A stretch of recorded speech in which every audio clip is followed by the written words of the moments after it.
కేరళలో యూడీఎఫ్ ఘన విజయం తర్వాత ప్రభుత్వ ఏర్పాటుకు కసరత్తు జరుగుతోంది. ప్రభుత్వ ఏర్పాటులో భాగంగా ఈరోజు 99 స్థానాల్లో యూడీఎఫ్ విజయం సాధించింది. దాంట్లో 62 స్థానాల్లో కాంగ్రెస్ ఎమ్మెల్యేలు గెలుపొందారు. అయితే కాంగ్రెస్ నుంచే సీఎం అభ్యర్థిగా సీఎం పీఠం ఎక్కబోతున్నారు. దానిలో భాగంగానే ఇటు కాంగ్రెస్ శాసనసభ పక్ష సమావేశం అనేది ఈరోజు జరగబోతుంది కేరళలో.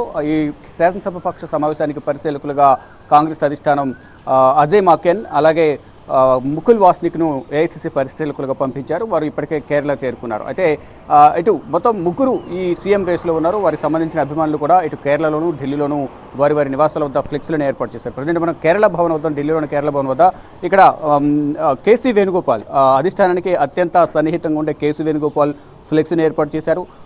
ఆయన అభిమానులు ఆయన సీఎం కావాలని కోరుకుంటున్నారు. మరోవైపు విడి సతీశన్ కాంగ్రెస్ పార్టీలో కీలకంగా వ్యవహరించిన మరోవైపు పార్టీని అధికారంలో తీసుకురావడంలో ఆయన కీలకంగా వ్యవహరించారంటూ కూడా ఆయన అభిమానులు చెప్తున్నారు. దానిలో భాగంగా ఆయన ఫ్లెక్స్ని కూడా ఇక్కడ ఏర్పాటు చేశారు.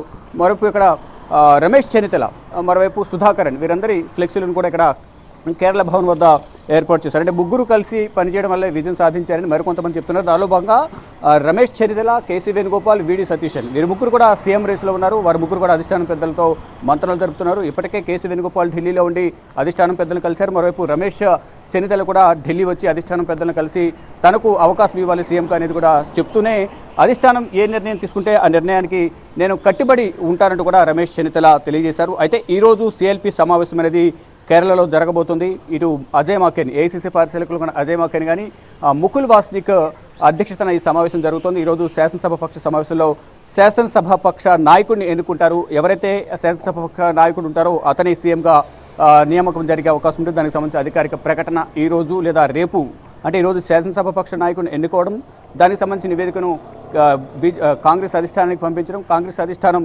సీఎం అభ్యర్థిగా ఎవరిని కేరళ సీఎం పీఠం మీద కూర్చోబెడతారు అనేది కూడా చూడాల్సి ఉంది. మొత్తంగా చూసుకుంటే కేరళలో విజయం తర్వాత ఫుల్ జోష్లోన యూడీఎఫ్ కాంగ్రెస్ శ్రేణులు ఇక్కడ కేరళలో కాంగ్రెస్ ప్రభుత్వం ఏర్పాటు కాబోతున్న నేపథ్యంలోనే అక్కడ ఏర్పాట్లు అయితే చేసుకుంటున్నారు. ఎవరికి వారే బల నిరూపణ చేసుకునే ప్రయత్నం కూడా చేస్తున్నారు. నిన్నటి వరకు కూడా 62 మంది కాంగ్రెస్ ఎమ్మెల్యేలో దాదాపు 52 మంది కేసీ వేణుగోపాల్కు సపోర్టుగా ఉన్నారంటూ కూడా సోషల్ మీడియాలో జాతీయ మీడియాలో కూడా ప్రచారం జరిగింది.